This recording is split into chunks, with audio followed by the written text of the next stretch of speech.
भारत का एक ऐसा योद्धा जिसने 9 साल की उम्र में 9 भाषाओं का ज्ञान सीख लिया था और ये इतना पराक्रमी और इतना प्रतापी राजा था जिसने अपने जीवन में 120 युद्ध लड़े और 120 के 120 युद्ध जीते थे। इसने अपने युद्ध कौशल से औरंगजेब को भी घुटनों पर ला दिया था। ये एक ऐसा राजा था जिसे औरंगजेब कभी नहीं पकड़ सका, पर इसे पकड़ने के लिए बहुत गहरी साजिश रची गई। हम बात कर रहे हैं छत्रपति संभाजी महाराज की, जो छत्रपति शिवाजी महाराज के बड़े बेटे थे। तो जानेंगे आज छत्रपति संभाजी महाराज का पूरा इतिहास आज की वीडियो में। पार्वती पतये हर हर महादेव। 1689 ये एक ऐसी घड़ी थी जिसमें चारों तरफ तलवार की आवाज़ें गूंज रही थी और गूंज रही थी घायल सैनिकों की आवाज़ें जो डर से कर्रा रही थी। छत्रपति शिवाजी महाराज के बड़े बेटे यानी छत्रपति संभाजी महाराज अपने हाथ में तलवार लिए दुश्मनों के सामने खड़े थे और उनके साथ मराठाओं के केवल 200 सैनिक थे और सामने ही औरंगजेब की 25,000 की विशाल सेना खड़ी थी। परंतु छत्रपति संभाजी महाराज की आंखों में ना तो डर और ना ही उनके आंखों में किसी तरीके का खौफ दिखाई दे रहा था। अब आगे क्या हुआ, जिन लोगों ने छावा मूवी देखी है वो कहेंगे कि हमें पता है आगे क्या हुआ, पर मैं आपसे कहूँ जो छावा मूवी में दिखाया गया है रियलिटी उससे काफ़ी अलग है, तो आप भी सोच में पड़ जाएंगे, क्योंकि इतिहास की ये घटना फिल्म से ज़्यादा डरावनी और फिल्म से ज़्यादा खतरनाक है। क्या आपको पता है सन 1760 में सबसे बड़ा साम्राज्य कौन सा है? तो उसका सही जवाब है मराठा एम्पायर। मराठा एम्पायर का नक्शा जो अभी आपके स्क्रीन पर है, ये मराठा एम्पायर आज के पाकिस्तान और अफगानिस्तान तक फैला हुआ था। और आपको जानकर हैरानी होगी उस समय केवल मराठा सैनिक 20,000 थे और इन 20,000 सैनिकों ने छत्रपति संभाजी महाराज के साथ मिलकर मुगल की 20 लाख सेना को हराया था और एक बार नहीं बार बार हराया था। और मराठाओं ने इतने भीषण युद्ध लड़े कि औरंगजेब का ध्यान अब केवल संभाजी महाराज की तरफ ही था।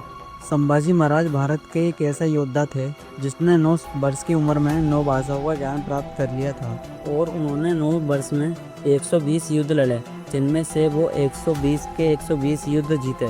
पर इतना सब होने के बाद भी एक ऐसा दिन आया जब फरवरी 1689 को भारी जंजीरों में बंधकर औरंगजेब के सामने खड़े थे किसी कैदी की तरह। तो ऐसा क्या हुआ इस महान योद्धा के साथ जो अपने जीवन में एक भी युद्ध नहीं हारा, फिर वो औरंगजेब से कैसे हार गए, कैसे ऐसे हालात में पहुंच गए, और सबसे बड़ी बात और आगे क्या हुआ, इसका जवाब जानने के लिए वापस चलना पड़ेगा 1 फरवरी 1689 में।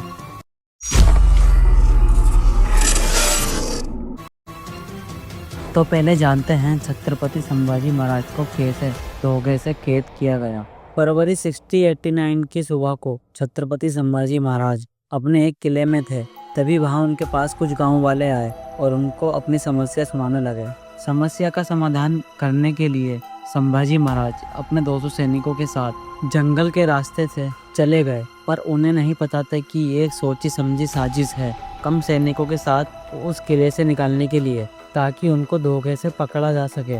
येसुबाई यानी संभाजी महाराज की पत्नी का भाई छत्रपति संभाजी महाराज के साले ने मुगलों के साथ हाथ मिला लिया और उनको सूचना दी कि छत्रपति संभाजी महाराज अपने 200 सैनिकों के साथ जंगल के रास्ते से जा रहे हैं।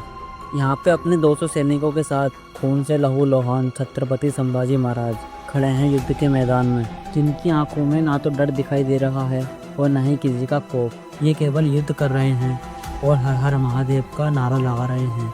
मराठा अच्छी तरीके से जानते थे कि वो 200 सैनिकों के साथ 25,000 की सेना से युद्ध नहीं कर पाएंगे, मगर फिर भी वो पीछे नहीं हटे। उनका हर एक पल और हर एक खून का कतरा केवल युद्ध में जुड़ा हुआ था। युद्ध के मैदान में अपने आप को कमजोर देखते हुए छत्रपति संभाजी महाराज को अपने पिता यानी छत्रपति शिवाजी महाराज का ख्याल आया कि कैसे उन्होंने कभी भी छत्रपति शिवाजी महाराज की आंखों में डर नहीं देखा। और संभाजी महाराज ने शिवाजी महाराज से एक बात सीखी कि सम्मान जीवन से बड़ा होता है। मुगलों ने उन्हें चारों तरफ से घेर लिया था, पर विभीषण युद्ध करने के बाद भी छत्रपति संभाजी महाराज को धोखे से पकड़ लिया गया। फिर संभाजी महाराज को जंजीरों से जकड़ लिया गया और उन्हें औरंगजेब के सामने लाया गया और औरंगजेब ने वहां उनके सामने 3 शर्तें रखी। पहली शर्त ये थी कि संभाजी महाराज औरंगजेब को पूरे भारत का सम्राट स्वीकार करें और दूसरी शर्त ये थी मराठा साम्राज्य का जितने भी खजाना है वो औरंगज़ेब को सौंप दिया जाए। और तीसरी शर्त ये थी कि संभाजी महाराज इस्लाम धर्म अपना। लेकिन संभाजी महाराज ने ये तीनों शर्तें ठुकरा दी और फिर शुरू हुआ इतिहास का सबसे खौफनाक टॉर्चर। और यहीं से शुरू हुआ मुग़ल एम्पायर की खात्मे की कहानी। अगर आपने छापा मूवी देखी है तो आपको पता होगा, मगर जो मूवी में दिखाया गया है वो कुछ कम था, क्योंकि फिल्मों की भी एक अपनी सीमा होती है, इसलिए बहुत सारी चीज़ें उस फिल्म में भी छोड़ दी गई। तो जानते हैं औरंगज़ेब ने कैसी कैसी यातनाएं दी संभाजी महाराज को।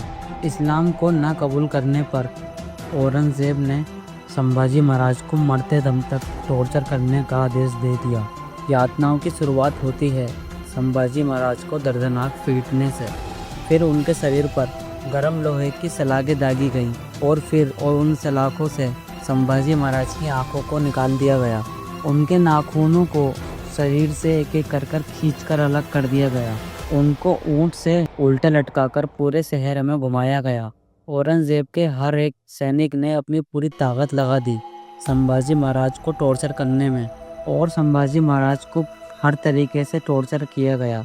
औरंगज़ेब उनसे हर रोज़ एक सवाल करने आता था, क्या तुम्हें इस्लाम कबूल है?